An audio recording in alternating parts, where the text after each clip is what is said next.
So September's theme is reflection. It was chosen by the Oklahoma City chapter, and so city gets to pick a theme. I think ours is we get to pick one in like 2030 or something like that. But when the city picks a theme, a local artist from that city also creates the illustration for the month. So this illustration was done by D.T. Hines out of the Oklahoma City chapter.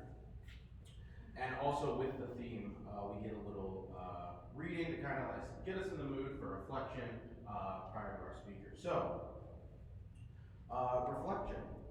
Just like an echo is a reflection of sound, and how a camera lens focused reflected light to form I'm gonna start over. Just like an echo is a reflection of sound, and how a camera lens focuses reflected light to form a photograph, our subconscious reflects on our experiences to form our beliefs. Reflection turns our traumas and triumphs into lessons. It's how we can create a vision for a brighter future.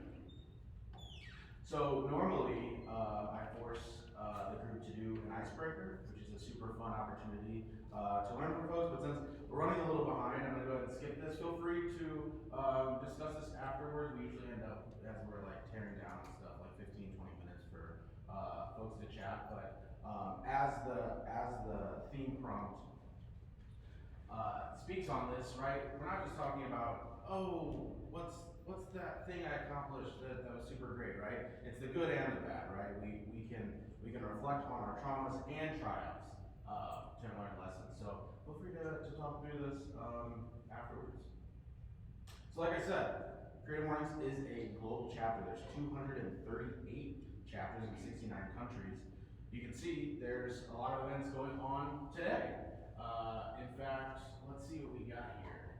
Don't know any. Yep, don't know what any of those are. I think that's Madrid there. The second one there, Dublin.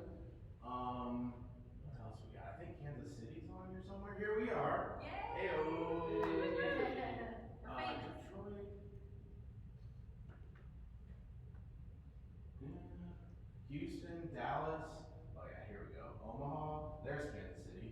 So they're meeting actually right now as we speak as well. And all on the topic of reflection. And then here a few more. DC, I want to say Hawaii was on here somewhere when I was putting this together.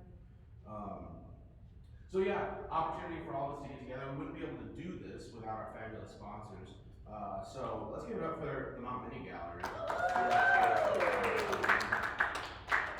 They make it so easy to work together. Obviously, we have the Heritage Festival this weekend, if you all can make it. But they're always putting on events just like this here and all over the ground. So definitely check them out.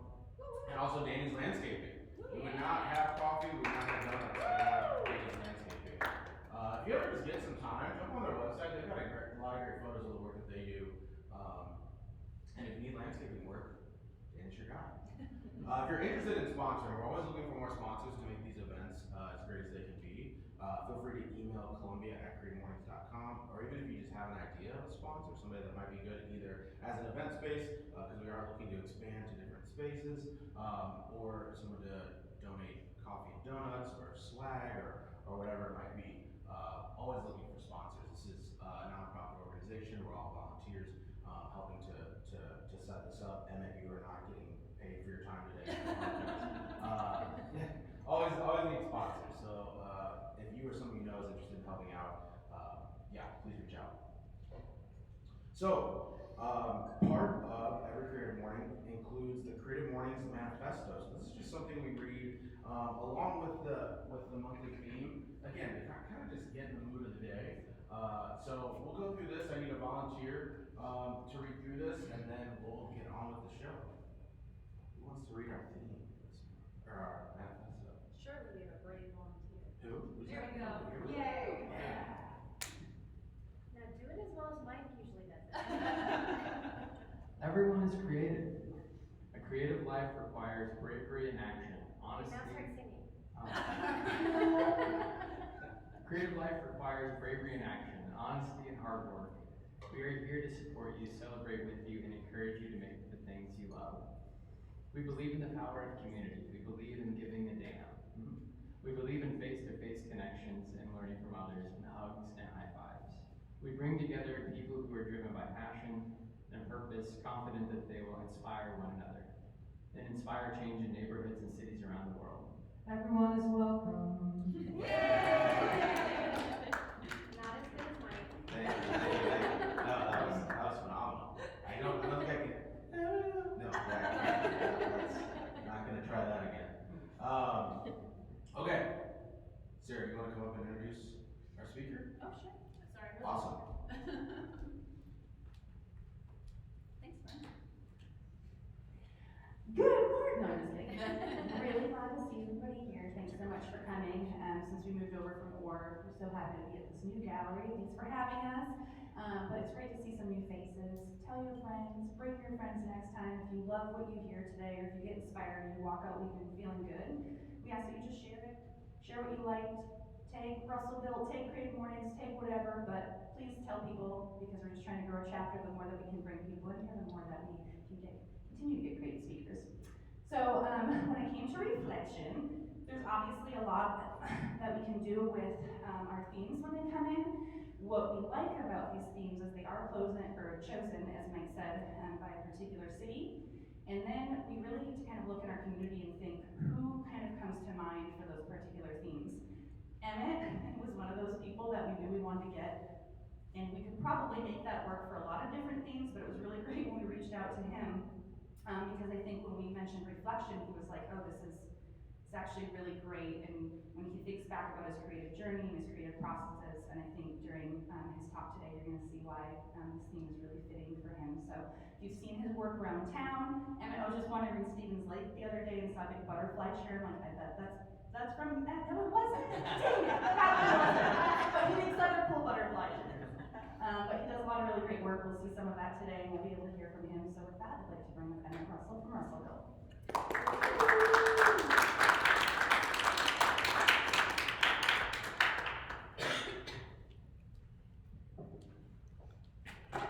So if I click this, will it just roll through all the photos? You'll have to. I'll have to do each one. Okay, I don't Yeah. want to set it up for that. I can also click for you. Yeah. I'll just let you do that. I'll have it on the second photo and it'll just be there forever. Do I have to use this? Can everybody hear me okay? Yeah, you might not need it. I don't think I need it. Yeah, yeah. Great. Well, you know who I am, so I always wanted to, so when she brought up reflection, it made me think about what it took to get here and what it took for me to turn my creative mind into a business. You know, it was important for me to be able to work from home, and so I kind of start that with my story. I moved here from Iowa. I've always been creative. I've been an artist. I've had remodeled homes, all kinds of things as a kid growing up. Mom made me work hard. Mom was the biggest influence in the picture. Dad was there. They were divorced, and Dad was creative also, but Mom was very creative. Had her own hair salon, and she had a great business. And but she worked us hard. She made us accountable, and she just really pushed discipline in our lives. And so that's kind of what kicks off, you know, me as a kid growing up. I've always been able to draw, paint, you know, clay things, you know, in school, but you know, just never really hit my streak of what I was going to do. And spent a couple years wasting away, partying, having fun with friends, and trying to go to college. And I mean, it says on paper I was there for a year and a half. It might have been about 50% of that, and the grades show as well. So, but then I just started working jobs, and I ended up getting a job doing screwing down floors in a trailer factory, and it was a small shop, kind of like I am now. The owner, you know, he worked on the floor 50% of the time, and then was out selling jobs and designing and things like that. And so, almost every place I worked from there was a welding job. So when I was screwing down floors, my brother kept telling me I needed to pick up a trade to make myself worth something, and so I picked up welding. And he told me, he's like, you know, ask your boss to if you can learn to weld on the job. Tell him you'll take the same pay, but just, you know, see if he'll put you in welding. And so I did that, and it was 3 days later. I was over in the welding department, and they had me on the saw. And they just taught me to cut, and they let me screw up a bunch of shit that way. And then they had me tacking parts for a long time, and I'm the whole time I didn't understand as I was learning the basics of fabrication before I needed to learn to weld. And one of the things that's missing in welding in today's world with young kids is everybody's like, I want to be a welder, I want to be a welder. A welder is the squirt gun, and that's it. You gotta know how to read a tape measure, you gotta know how to, you gotta know how things connect, what's gonna be strong, what's not gonna be strong. There's all kinds, it's more than just squirting the gun. So if anybody here has kids that wanna weld, that's great, but it's more than being a welder. And, but so then I went into welding, and then I had like 4 jobs in Humboldt, Iowa, is where I'm from, and I welded at my first job, and then I moved to another one. I was like, oh, I'm making 50 cents more an hour. I'm doing great, right? And so they put me in this position where I started building custom machines, and I just got better and better at fabrication, and I moved on to another job, and I got frustrated at that job for various reasons, and I went. I started building motorhomes. Started out in a cabinet shop, and moved on to be a team leader, and I had a boss who kind of trained me to be a manager. And so he made me responsible. We built motorhomes from start to finish, and I was the team leader. And I was responsible for the plumber, the electrician, and for the material girl that was another member of our team. And then I was responsible for the overall quality and the testing of the electrical, the testing of the plumbing. And so, unique job, and every 3 days we had a complete unit. Wow. And so we went through all that, and there was a lot of lean manufacturing stuff that I learned there, and all the, not to be long-winded, but all these things are things that apply to what I do today. And so then I after 4 years of working there, 9/11 had hit, like I'm in the middle of working there, and business died down for the company. And so I kind of saw the writing on the wall, and I switched jobs.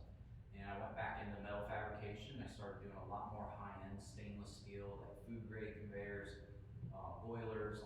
It's just a place in Humboldt that did that. So in the midst of all that, my wife and I were remodeling a home that we bought, and I was learning there as well. And if you went back and seen it, you could probably see all of my mistakes. And I'm sure the drywall looks amazing. So to get to the kind of the tough part, what brought me to Columbia is that my son Ethan, who he has autism, and so we're in an area that they had never seen autism before. And so what we started to recognize is that they couldn't help us raise our son.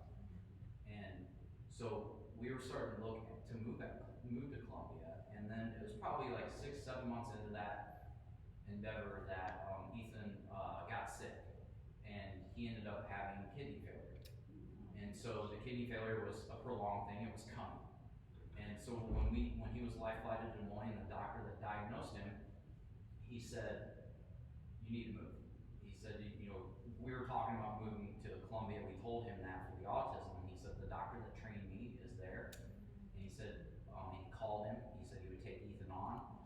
And so we kind of put it into hyper mode of moving. And so in the unfortunate, it's hard to admit, but we had to let everything go to make that move. It was right after 2008. Prior to this, my wife had some medical things that were a 2-year-long thing. It was just a long story outside of this, and it damn near broke us. And we rolled every medical bill into the house because I had built the house, we had equity, and we had to give the house up. So I had to make a decision. It's like I had to start all over and move to Columbia because I couldn't sell my home in that time, and so I sacrificed my credit, I would say my reputation, and all these things to move here. And so we moved here. I moved into a freaking 2-bedroom, 1-car garage duplex on Millbrook Avenue, and pretty rough neighborhood. Didn't know one person here. I didn't have a connection. I didn't have family here. I didn't have anything.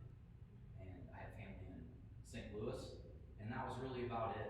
And that's where it really kicked off for me. And I think it's an important monument time for me because when we moved there, I moved into the house. It was actually supposed to be a 6-hour drive. We got 4 flat tires on the way down. Oh my gosh. That's because I'm a moron. And so I paid the price for me being a moron. I'll take it. And so we get there at like midnight. Keys under the mat. I've never seen this place. I've been to Columbia a few times, but we got to the point where nobody would rent to us. I didn't have a job down here. I didn't have great credit. It was tough. I had one guy I talked to on the phone. This is during internet times, but this is really before Facebook was real heavy and it was easy to connect on the internet. But Craigslist, I found this ad and called the guy, and he said, if you're handy, he said, you're gonna stay busy down here. He said, I'll rent to you, send me a deposit, whatever. So we moved down there, and I get in the house, we lay out blankets, and we just sleep on the floors at night. I wake up the next day, and I realize that I'm in a town that I don't know one person. I'm looking out the back door of an apartment that I've never seen before, a backyard that I've never seen before, and I got a contract for 1 year to live here. I had a 110 welder, like you can plug into that outlet, and a grinder. That was all I had for tools, as far as metalworking. I had some, a miter saw and a couple nailers, but everything I owned could fit in my pickup, as far as doing work. And so we unpacked that day, and I set the computer up, and I'm really not computer savvy. And you might look at my social media, and you might look at some of the stuff I draw and do and go, oh, he's really good at computers. You gotta watch me. It's painful. My stepson wants to push me out of the way when I do these things in front of him. But, so I started building a website and working on getting my name out there. And I put on Craigslist, I would do anything. I mean, I was advertising to do, I modified a bus into a mobile barbecue unit for a guy. Nice. And, so that was one of the first projects I remember that I got off Craigslist. But I also signed up at Menards for home improvement. So home improvement, I knew I could do. Everybody needs it done. Yeah. And so I was like, this is a perfect way for me to get going, start, to get busy. The third day I was here, my landlord called me and he says, I got a job for you to do. So I did this big retaining wall all by hand, all the gravel, all the digging, all by hand. It took me 3 weeks to do all this work. And in that 3 weeks, I managed to drum up about a month and a half worth of work. And so I was knocking on doors, I was advertising at Menards, which was actually a really great system. It's where I met my friend Luke, who's sitting right there. And that's where he was working at the time. And guys like him and other guys that I'm still friends with recognized that I would come in, I'd do what the client wants, I did a good job, I followed up. And to be honest, when you're competing with the other guys that are working at Menards, it's not that hard. I'm the best of the shitty guys. It was really good thing for me because it allowed me to get my foot in the door with people. It allowed me to just get some practice in, and I did home improvement all the way up until I think I did it like 7, 8 years. Yeah, it was about 7, 8 years, and I finally got a break, and in the midst of all this, we, moved from Millbrook to another place, because, I had crappy credit and things like that we were rebuilding, but, I moved into another place that was a little nicer, but it was still a one-car garage, and I'm trying to build everything on this one-car garage, so at night, I started getting busier and busier doing my custom projects, and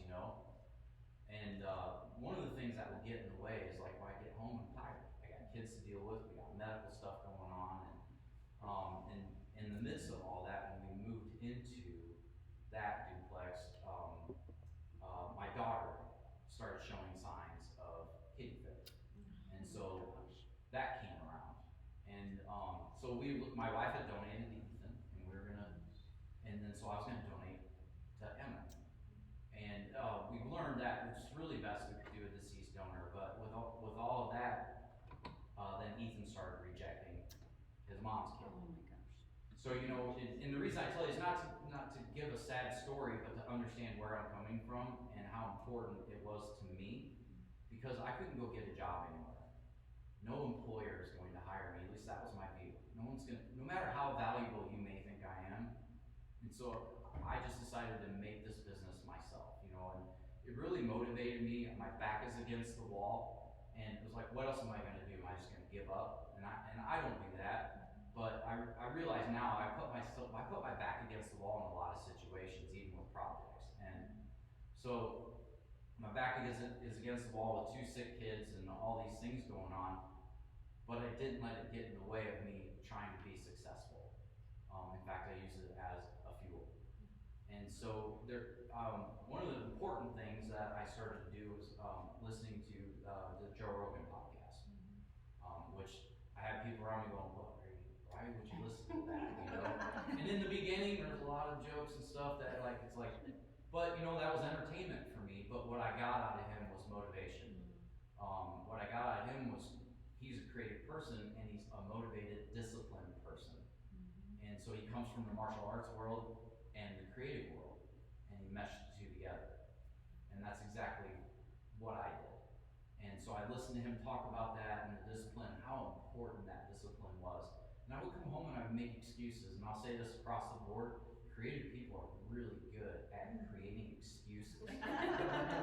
More so than they are at creating the things that they say they are creating. And we're laughing because you know It's I'm true. right. Yeah. So I recognize that myself. There's a really good book I listen to, I don't read, but it's called The War of Art. And it's by Stephen Pressfield. There's another book out there called Art War, and that is not it. It's The War of Art. And it's boring as hell. It's super boring. I had to restart it and get into it again and get into it again. But for me, it made me look in the mirror. And so, listening to that and the Joe Rogan experience, not only the entertainment, but it's not just Joe, it was his guests. You know, he would get, you know, MMA coaches, boxing coaches, athletes, and then, you know, writers, other comedians. And one of the things I saw, the difference between him and everybody else, is that he might not have been the funniest guy in the world, but he outworked everybody else. And that was the key to him. And so you can be creative, but if you don't outwork yourself or the person that, you know, if you're trying to compete with somebody, you're never going to get anywhere. And again, that's where the discipline comes in. So I come home and I'm like, well, you know, I got 2 hours before the sun goes down. It's going to take me forever to set up my saws because I don't have space in the garage because I have my 4-wheeler in there and my motorcycle in there and all of my tools and other bullshit I didn't really need in there. And I'm listening to that book and I'm listening to Joe Rogan, and I realize that I'm making excuses when I come home. I'm not going to set up because why? You know, it's only got 2 hours and I got the kids and shit like that. You know, so I was like, man, I need to stop making these excuses. So I made myself a promise that I would never use setting up as an excuse to not work. And what happened was that when I went out to set up, you know, maybe it's gonna rain, maybe it's not, I don't know, but everything's outside, and I was like, screw it, I'm setting up no matter what, at any cost. It really only took me about 10 minutes to set up, you know, and it was like, oh shit. So I'm looking back at reflection, right? Looking back like, how much freaking time did I just waste over the months and years of just procrastinating, making excuses, and not doing what I should be doing. And so then that's when it started for me. That's when I really think the ball got rolling. And there's one project that actually, if you back up a couple, is that one right there. My mom wanted a caboose playhouse. So cool. And she grew up poor. So she lived in a caboose when she was a little girl. And so she remembered that. She said, I want a caboose playhouse. And she goes, and I want to pay you to do it. And she said, if you don't do it, I'm going to hire somebody to do it. So I procrastinated, and then she calls me one day. She's like, I'm literally going to call somebody today if you don't. And I was like, okay. And I said, it's $6 grand. I just threw out a number. I said $6 grand. And she said, okay. And she sent me $3 grand. So that's my standard is 50%. Even with mom. And so mom sends me this money, and I start building that thing right there. And I did the framing. So, but here's where like planning and action. So the 6 P's: proper planning prevents piss poor performance. Okay, and so I applied that into my system. And I went in there and I sat down and I drew it out. I mean, it was all on paper. And I took a dining car caboose and I scaled it out to a playhouse size. And then I laid that out and I'm like, kids can play in that, sure. Maybe a little wider, whatever. Did all the things. And I was out there one night and it was getting late. And if I get this to a certain point, I'll be able to see if I'm right. and if this thing's gonna look like I thought it was going to look. I put that board up, I got it clamped, it's dark, and I'm just standing back and I'm looking at it, and I probably spent about a half hour just sitting there looking at this thing and recognizing, and I will never forget this moment, but I realized that I can do anything that I want to do as long as I show up. And that's what I hadn't been doing, was showing up. And so it's the most important thing to being creative. You can be a creative person, but if you don't stick that paintbrush in the paint and put it on the canvas, you're not going to prove to anybody how creative you are. And the most important person you're not going to is yourself. I was so proud that that turned out the way I thought it was going to turn out. And I was just, I was like, it was very empowering. And so I was like, I'm going to show up every freaking night, you know. And I built that thing. I got so many phone calls over that thing about, hey, will you build me another one? They're like, $6,000. You know, so that's discouraging. But I didn't let that discourage me because I sold one, but I sold it to Mom. So, you know, there's a little bit of that, and she did pay me for the back half. But so like that was really where I got to a point to where I realized that I just needed to show up and do what I needed to do every day, and that's where my discipline really kicked off. And that, like, today that is the most important thing I can stress to anybody creative is it's discipline. Do you know, if you want to get good at something, well, you gotta show up and do it. You know, and if you look at like a weightlifter, he didn't pick up 500 pounds the first time. He didn't pick up 200 pounds the first time. He picked up light weights, but he did it every freaking day. And that's what we don't do as creative. And I think that's really kind of across the board with people. Yeah. But and I just got brought up the other day. They were like, well, I see this creative guy, he can just scribble and just make beautiful art just on a doodle. And like, what a waste of talent, the guy said. I'm like, I go, you know, I think it's a waste of talent with everybody. I don't think everybody can draw, but I think everybody has something inside them. They just don't know it. And they're not applying themselves, they're not focused or whatever. But with creative people, it stands out so much more because you see somebody doodle and they just whipped it out right there and it's beautiful.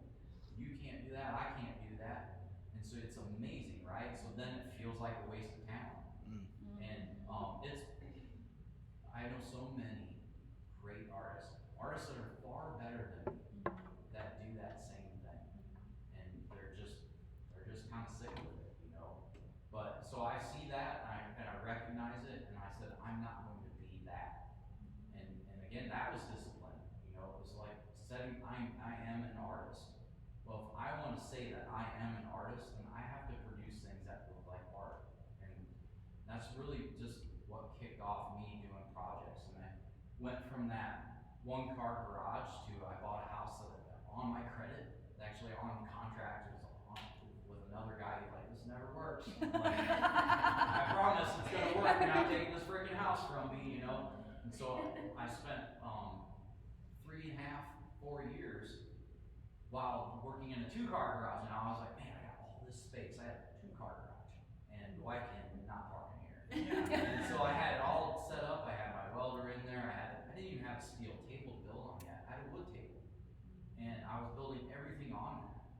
I didn't have space. I didn't have money, and I was just making do with what I had. I built a staircase for a $2 million home in my 2-car garage and just painted it in my driveway. And they saw it no different. They didn't look at me like, they looked at what they were getting, not, hey, some guy in his 2-car garage. Another thing that came along before I moved into that place was social media. And I was like, man, who wants to see what I'm doing? You know, I'm not putting my face on there, and like, I'm just not doing that, you know. This is the dumbest thing I ever said. So I have a little girl, Emma, and she's 24 now, but at the time, you know, she was 12, 13.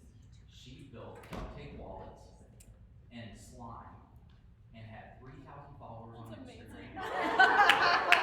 Here I am struggling, I'm doing home improvement, right?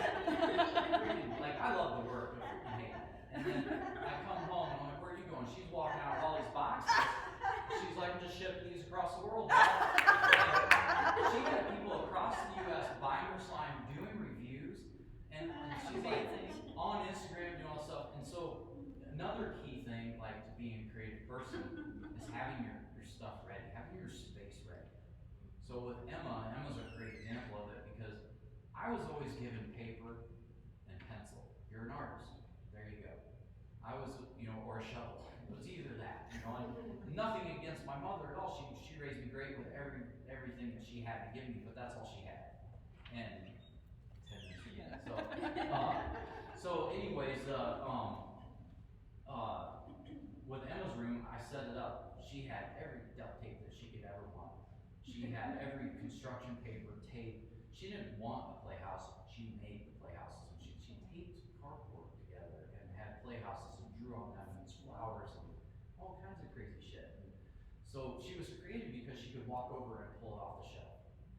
And so I know so many artists right now that don't have their space set up. They don't have the things they need. It's very, very important to have those things that you need to be creative. And so I was just telling this young lady today that we all work so hard for the companies that we work for. We put in that effort, we put in that discipline. I gotta get this done for them. But we don't do shit for ourselves. And so, when you come home, take that same discipline and apply it to yourself. You're more important, and you gotta have that paycheck, but you're more important than that. If you gotta make it more important than that. And so it's really comes down to like just showing up and doing it. Maybe in a common, I wasn't really feeling creative today. Well, I don't give a shit. I don't. And I did it for myself. And there's lots of times where I'm like, man, I need a cup of coffee or I smoke some weed or whatever, Go do it. But then go back and do it. Don't procrastinate. Make that cup of coffee. Get your ass back out there and do it. You can have your little setup, whatever you need to do, but get those things, jump over those hurdles, and then get to it. Once you start jumping over the hurdle and you do it every day, it's just like the weightlifting guy, you're gonna jump over that hurdle with nothing. So for me today, when now going through all these struggles, doing things the hard way, now I've built up, I have 4,000 square foot building. I have all kinds of equipment that I can do these things a lot easier with. I've jumped over the hurdles and now they're easier to jump over. And so now when somebody comes to me and they're like, hey, I got this problem, I need a creative solution to, it's easier for me to do it because I've jumped over the hurdles so many times that I'm practiced. I've seen things multiple times. And so it's the same for you guys when you're doing your paintings and things like that. You've got to keep doing it. You're going to get better. More people are going to see it. Get on that social media and push your stuff. Be proud of what you do. Show people what you're doing. And don't be afraid to flash them a picture. I was at Starbucks my second year. I'd be in Starbucks. I saw a dude was a home builder right in front of me every freaking morning. I'm like, hey, and he's like, oh, that's pretty cool. Work with that guy today. And so it's you gotta get out there and shake your ass a little bit, and that's just what it is. And I feel like that's what I've done. And I've created a great network of people now, not knowing anybody in town, and to be able to do things like this today. I have a shop that I have 3 great guys working for me. They're all creative in their own ways, and we get to do some really cool stuff. It's fun to go to work every day, but all that shit did not come from me being an artist. All that shit came from me being disciplined and focused every day. Maybe not every day, but really. So I think that's the most important thing that I wanted to talk about today. Is you can look at my stuff. Some of you have seen it. I'm a welder, fabricator, artist. I apply my artistic abilities to a job that was there that was calling. I did not set out to build staircases and rails. I thought I was going to be taking care of my son and working in my shop and shutting it down when he needed me, and which turned into I have a property with my shop on it, 4,000 square feet, great employees. My wife now has a stay-at-home job, so it all worked out. Kids both have kidneys now. They're healthy. They're happy. We have my wife has a great job with the university, and then I have a great job that I can love and enjoy, that we all enjoy and we all get into. So it's one of the shittiest starts you could ever think of, and one of the longest hauls. I been a blur almost, but I did not let it stop me, and I think it really came from discipline. And that Patty Russell, my mom, Patty Russell, she's hardcore. I always tell her, if I swept the shop today, I'm like, and I didn't move things out of the corner. Oh. I feel like I'm getting away. She would drag my ass by my ear. Didn't move that. And I love that. I mean, I think it's everything that I am today. And so, I've just embraced that, and it's helped me build so much. And I have so much more to go too. Right now we're working on building a cabinet shop. And that's through connections that I've made with other builders. And so what's really interesting for me, this just happened the other day, because of all the work I've done and the focus I've put in. I've modified motorcycles in the past, and that's kind of like where passions. I gave up all that stuff. I don't ride my four-wheeler anymore. I don't ride my street bike anymore, and I don't do things that don't really pay me well. And I've just now gotten to the point where I can start doing those things. And but I have been talking about, I got my dad's motorcycle he left me when he passed, ready to roll off the bike lift, and I want to buy a bike and modify it, and then just kick it out and sell it. I just want to have some fun with it. I've mentioned that to a few people, and right now I have 2 motorcycles waiting for me to build. And neither one of these people have seen me build one. And the reason for that is that I've done all this work prior. They didn't come to me because they don't believe me, or they're kind. Maybe he can. They see the work I do, they see the effort I put in, and they believe in me. And that is really where that belief comes from. So I cannot express enough. It's discipline and focus, showing up every freaking day. That's what's done. So that's all I got. And if you don't mind, And if we got we do questions, have a couple minutes. I have all so if time. anyone I have all has kinds any of time. questions. Did you make the Columbia sign? I did. All the letters and everything? Oh, And the yes. sphere and everything? Yeah. Oh my god. Wow. I'm sorry, I saw the mock-ups, but I didn't see I bought the sphere. Okay. I had to call a tank company. And so, yeah, because it was like, the hammer form quarter plate, but I wanted it to look a certain way. Yeah. And there's so many projects, I just Are there didn't have enough pictures of time. it? There's so many projects that have launched me to the next stage. And I think that's a super important thing that I didn't hit. Is like this, every project I reinvested in myself. I didn't go, oh, I have a truck, or whatever. I'm buying a piece of equipment, I want to be able to roll metal. When the city project came in, it was like I hit the lottery. Only I had to earn it, right? It was a great paying job. It was a focal point in Columbia. It was like, oh man. I worked 16-hour days through that project so I could get my builders done. And then in the evenings I would kick on to the Columbia project. And don't always work in that pattern, but for the most part that's what I set. So I can kind of maximize my living. So I took every dollar I made out of that and I added on to my shop, and I bought a bunch of supplies, and I bought tools, and then I invested in an employee.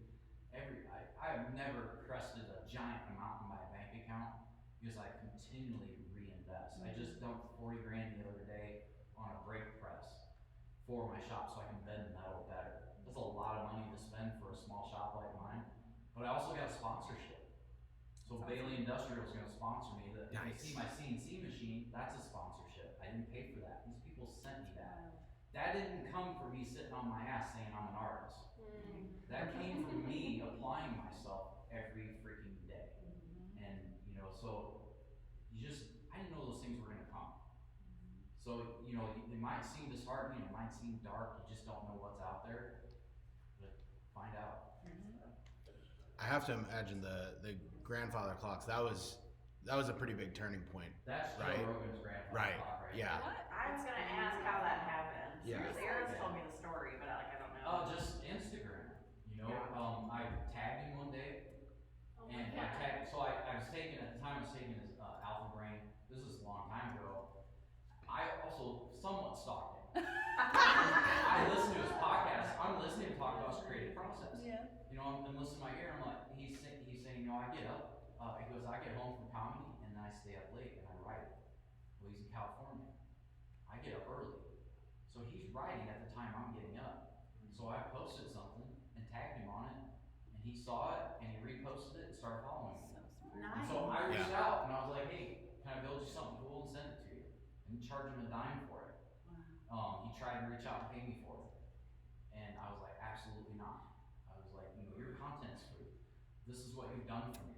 You know, so, well, what that has done for me, like, just from like, Yeah. people recognizing it, and I've been on job sites, are you the guy that built the clock control over there? That's awesome. It's like, oh, that's cool, you know, that's about all I get out of it, but it's still really Still cool, cool, you know, so it's enjoyable stuff, and I love it. I think it's fun. It's amazing. Yeah. One more? Any last questions? I have something that's not a question. Sure. Just want to thank you. I met Emmett a while ago, and he's helped me. He's helped a lot of people in this area. Sometimes I just talk to him.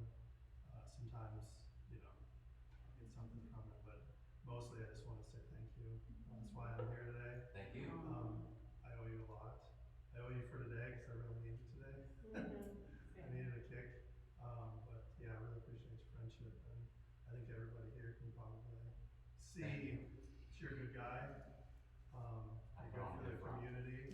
It should live in my head once. My kids love you. They love your projects. So Matt come out and visited often. He's one of the very few people that come out and visit the city project as it was going. He's constantly taking pictures of his kids in the middle of the process. It was very important to him that they saw that. And then he sends me pictures of them down an attic climbing on it and things like that. Yeah. And I get pictures of homeless people on the Like the other day I was looking at the A and in the hole of the A, and I say that the wrong way and it sounds bad. But I'm like, what is that fluid in there? So, homeless people, yeah.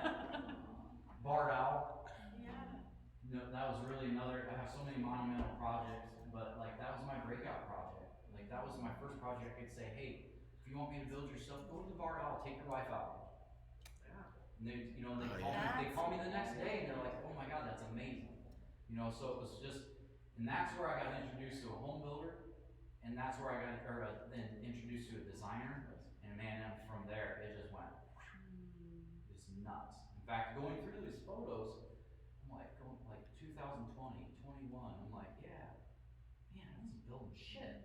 And then I got to 22, and on to 24, and I'm like, holy shit, like we have just doubled what we've been, I don't really take time to reflect.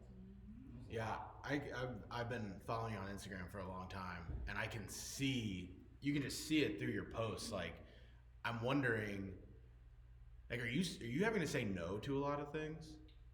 That's a tough one. Yeah. I just don't answer my phone. Yeah. Because I mean, at this point, I imagine you get a lot of requests. If you don't follow on Instagram, great follow. Very focused on, you know, business. That's really what drives my heart.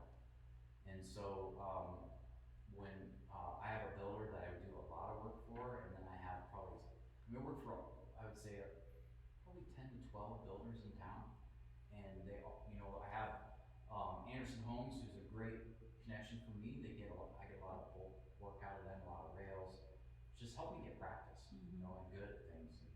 But then I have high-end builders too that reach out to me, and they're like, you know, I'm building. I got 2 staircases in the shop right now in multi-million-dollar homes. You know, it's so those are that now is my bread and butter, and to stay alive and to grow the business and to support my art, things that I want to do. I have to do those things, and I love doing them too. I love being the only guy, and there's other guys that can build them in town, but it's just not the same, if I'm being honest. They don't do the design work, they don't bring in the woodwork, they don't, you know, the client experience isn't the same, and I say that not because me saying that, this is the feedback I get, and this is the reason I'm busy. So, Well, I love what you mentioned too about the discipline and the focus, because I do think, like you mentioned, there are a lot of creative people. I've worked with, people doing renovations or coming in to redo a bathroom, and they might do really great work, but the business acumen or the responsiveness or that portion is lacking too. So it's like you've got to mix. and that's Patty Russell stuff. That's my mom. Like my mom had businesses, and like she's, you know, straightened up. You know, look them in the eye and shake their hands, like that kind of shit. When I was a kid, open doors, like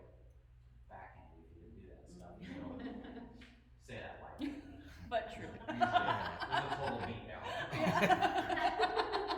But, yeah, it's, being professional, and I cannot drive it home enough, like, you have to do it yourself. You're surrounded by friends and family who don't wanna hear it. Mm-hmm. They're not going to tell you, hey, you need to get off your ass and go out and shop and do your thing. Your family's not going to tell you that. And as much as they love you, that's why they're not gonna tell you that, because they don't wanna make you upset, they don't wanna make you feel like it is 100% up to you as the individual. And maybe, and again, if you're not feeling that inspiration, don't give a shit. Go do it anyways. I've done it on days that I'm sick. Up until recently, I get migraine headaches once a week sometimes, and I work through them. I work through them because I want it that freaking bad. And so in my business, if you want to compete with me, you're gonna have to want it way more than I do, which means you're gonna have to work way more than I do to catch up with me. And I work every hour of the day. Yeah, good luck. So I left no room for anybody to catch me.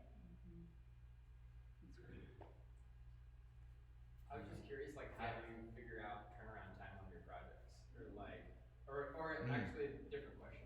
Like, the stuff, like your staircases or like some stuff that you like do regularly, like, do you know the average turnaround time?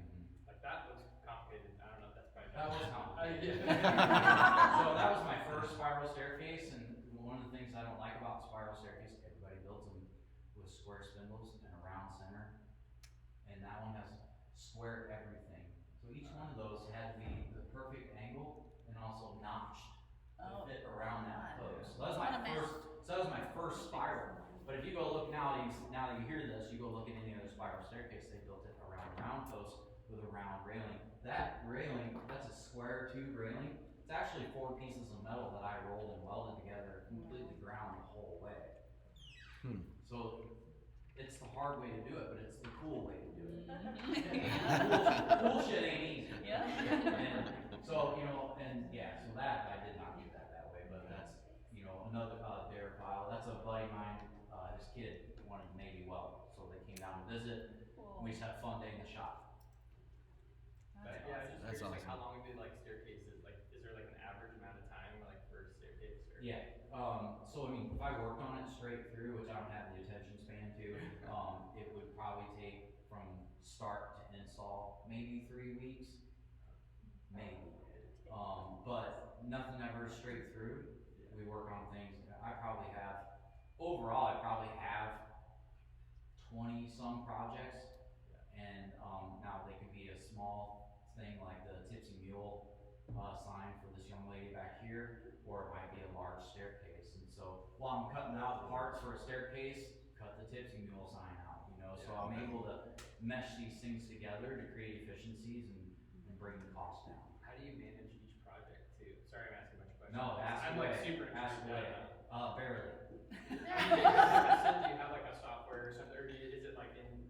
No, definitely don't do that. Okay. Yeah, no. If you want to be a professional, you've got to map this stuff out. Right. Again, you're the CEO of you, and I'm the CEO of my company, but it's still me. And so I keep myself in check. I have so for my system, I have the Notes app, the regular Notes app, nothing fancy. Yeah. And it's in my iPad. And so I have files created for each builder and each project, and then I have a separate file for schedule. And I have Monday, Tuesday, Wednesday, Thursday, Friday, Saturday. I could write Saturdays on there. And then I did that twice. And so I write down all my projects on the side and the stages that they're at. And then and then each day I have a plan. And I'm usually planning everything out to a T about 2 days in advance, but everything's there tentatively. And that way I can shift and move things around as needed. Awesome. Well, let's give it up for Emmett one more time. I want to talk to you a little bit more about future things, sponsorship, stuff like that. Well, thanks so much for Good coming deal. in, and thank you to everybody that came to, again, because we know this was great, so please share if you can, even quick little story or whatever, but come next time and just bring some. Bring your friends. Yeah. Oh, and